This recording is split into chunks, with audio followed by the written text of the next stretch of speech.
It's Second Man, your hip hop hero, and welcome to my series dedicated on helping independent artists reach success. And today I'm going to be talking about how you can make a living off your music without the help of a major label. Check it out. I slap my knee and hit my money dance. My name is Ekman, and I am an independent artist who has had over 10 million streams and performed at countless shows just in the last year. I've been inspired by many other B-list artists out there who are making a living through their music. In this video, I'm going to be sharing some insights and tips that I've learned along the way, and hopefully they'll help you achieve your own success as an artist. But before we dive into tips, let's talk about what a B-list artist is and why that even matters. Unlike mainstream artists who are tied down by major labels, B-list artists make a living solely through their music, merchandise, and live performance. Think about it like this. You have 10,000 people that are major fans of you. They'll come to your shows, they'll listen to all your songs, all your drops, everything, right? Just 10,000. So you release some merchandise that you know these 10,000 people are gonna buy. Now, each merchandise profits you, let's say $5, make it even. Well, if you just release something every month, that's $50,000 a month off of just merchandise. And you're gonna grow because these 10,000 people are gonna share you with other people. But a solid 10,000 core fan, that's all you need. And so the reason why B-list artists are important is because they represent a different kind of success in the music industry. For example, there are over 60,000 artists generating over $10,000 on Spotify alone, and over 20,000 of them are independent. And this doesn't include any of the money that they make from Pandora, any of the money they make from Apple Music, any of the money they make from Tidal, and all the other streaming services. And then there's their shows, and then there's the merchandise, and then any sponsors and other things that they can get. There are a lot of artists right now that are just chasing a contract. They want to be signed so bad. And in this day and age, you don't really need to be signed. You don't need a major label. You can do it all on your own. All the tools are out there for you.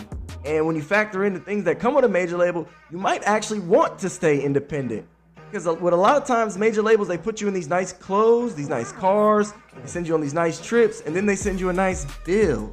And so all that money that they're paying you and you're making, you have to pay that back. So let's say you're getting $200,000 from the label a year, but you got to pay, $75,000 of that back. That's only $125,000. Yes, that's still good, but as an independent artist, you can do the same thing and not have to pay nobody back. And there's no cap.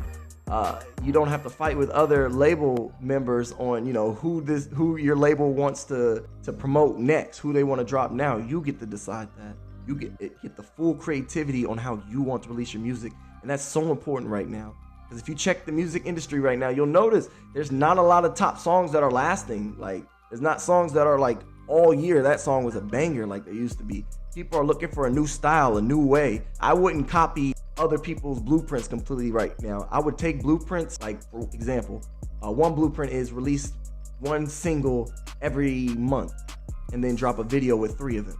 Good. Now take that, but personalize it. I drop a single every month, but then I take a mixtape theme with that single, and I drop a whole mixtape with it. So you get one song, plus you get another 7 songs with that every month. I like dropping music, and I don't want to be held down by a label saying, oh no, just release this amount of music, because I write like 20 songs a week, if not more. So B-list artists represent an independent way to maintain a quality living, but you can still have partnerships with labels and distribution companies and things like that. But anyway, the first key is not focusing on popularity.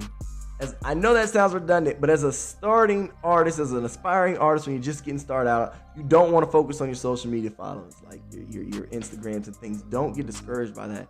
Because a lot of the listeners that you're going to be getting, they're not going to be following you on these personal social medias. So for example, I have 30,000 monthly listeners on Pandora, and yet I haven't even broke 1,000 followers on IG. Go follow me on there.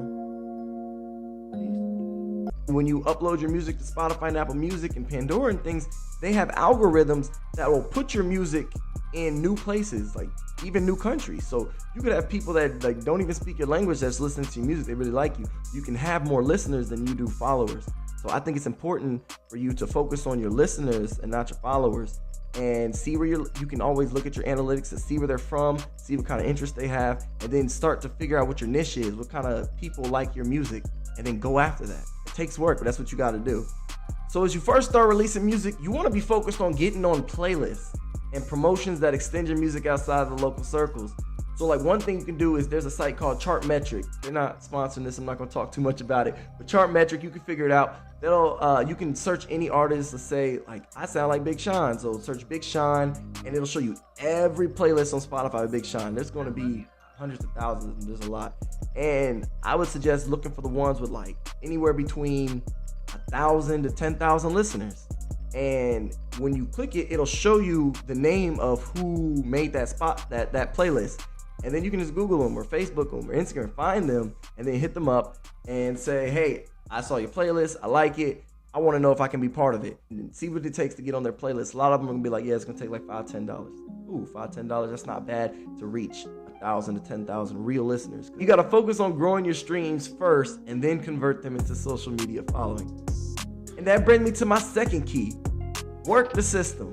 Spotify, Pandora, Apple Music, they all have user-friendly interfaces and tools for independent artists like you to use so that you can find new audiences. They're creating ways to put new music in front of real people. And what they want you to do is just use the tools so you can be that new music. For example, Pandora has a really cool one called AMP. AMP is one of the ways that my song Blick Blick went from 0 to 10 million in less than 6 months. Spotify has tons of tools. They're still working on some more. They have one called Discover, where you can put certain songs into Discovery, and again, they'll add it to real playlists with other artists for listeners that are looking for new music like you. Make sure you dive into these platforms because these platforms are built for you, and work them. When you work them, you're going to receive, I promise you're going to see the outcome, but you got to put in the work. And another way to expand your reach, and I love this one, is to work with other artists. Stop trying to be by yourself. Independent don't mean you got to stay by yourself. Independent means not signed by a label, but you got to work with other people. You got to work with other independent artists. You cannot do this by yourself. You need a cameraman. You need your engineers. You need featured artists. You need it all. Stop trying to be by yourself. Stop trying to think that you can do it all by yourself. You don't have to. There's other people. Y'all can do it together, and it makes it way easier. When you're first starting off, I suggest working with other local artists. Maybe artists that get a little more views with you. Maybe the ones get the same amount. Maybe y'all are both starting off. Regardless, when you work with other people, you'll gain new fans. And you can start working with bigger local artists, like the ones that are getting thousands and 2,000s of monthly listeners and things. They're probably going to want to get paid, and I suggest doing it. A good, $100 sounds fair, perfect. They get paid for what they love, and you get a feature that's going to get you in front of 1,000 to 2,000 new monthly listeners. That's how you're supposed to grow an independent community. You got to work together.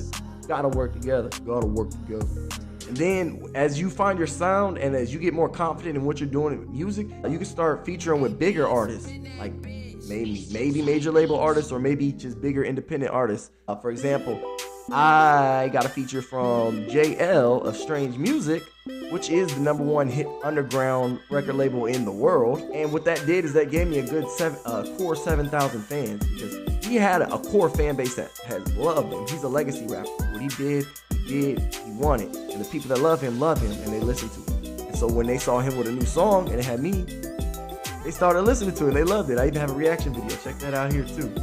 But working with other artists helps you, especially bigger artists. It is a beautiful thing, and it builds relationships, which is important. Don't think you can do this on your own. Work with other people. It just helps. And the last key that takes the most work, but I say is the most rewarding: host your own shows. I know it'd be so tempting to want to just get a manager or a friend to start booking them for you, but you gotta understand, if you're not paying these people good money, they're not gonna put their all into it. And you don't want to put your career in the hands of someone that's not putting their all. You're just starting out. You probably don't have all that much money to pay people to book you, because you're not going to make much money from the show. So I would suggest book yourself. And it'll help you learn the industry and the game and build relationships. So you go up to the bar at the road and say, hey, I'm a local artist. I'd like to perform here. I can bring at least, 10 people, my friends and family.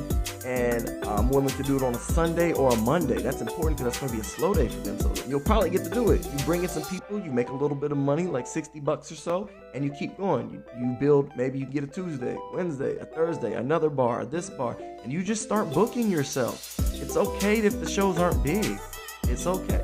you're doing what you love, and you got to start from somewhere. Everybody's got to start from somewhere. I've had shows where people have walked out. It's hard to even say anything after that. They walked out though, yes. I had a show where everybody, they walked out except 2 people. I love those 2 people, Fonte and Trevito. Shout out to y'all. But it happens. Don't get discouraged. Just keep going. I mean, you're a growing artist. You got to put yourself out there. That's the number one thing. When you put yourself out there, you got that confidence. Regardless of what situation you go through, you're going to learn from it. You're going to grow from it. You're going to gain from it. And the best part about getting fans at real shows, because, you know, there might be some random people that come into that bar as well, and they'll see you and they'll get to meet you. They don't just get to hear your song. They get to see who you are. And that's usually what people fall in love with as a musician. They like think about your favorite music. You like who they are. You like what they say. You like that they represent. You've probably seen interviews of them. More than just their music. You like who they are, what they represent. And that's your turn to be who you are and what you represent. And so when people go in there, they get to see that. And that's how you make the realest fans. That's why I say booking your show is the most important, because it's important to get in front of people and let people see who you are. Don't be afraid. Don't be afraid. Let them judge. When you watch TV, you get to watch TV. Like, you don't get to have to worry about hurting their feelings. Like, if you don't like the character, you don't like that character, but you still like the show. Like, regardless of how it goes, you are that character. Be it. Don't get your feelings hurt. Let them judge. Let them criticize. Let them say what they want. It's going to be good and it's going to be bad. Not all of it's going to be bad. Not all of it can be good. Like, it's just a balance. But you are what you are. You got to be confident in that. That's the most important thing as an artist. You got to express. So I want to thank you all for watching. This is my first episode. Please tell me how I did. Comment on there. Just let me know if there's something I left out. Tell me if I did good. I don't know. I'm trying to do my best for you all. I quit my job at the beginning of this year so I could do music full time. It's been working out for me, and I want it to work out for all of you. I feel like artists should be valued more. What you do is worth a lot in this world. Like, your expression, your vision, what you can bring, no one else can. Always remember, you don't need a major label to make a living doing what you love. But you do need hard work regardless. You need hard work. Keep pursuing your career, learning from all your moves. I'm Eka Man, your hip hop hero, and I'll catch you on the next one. Peace.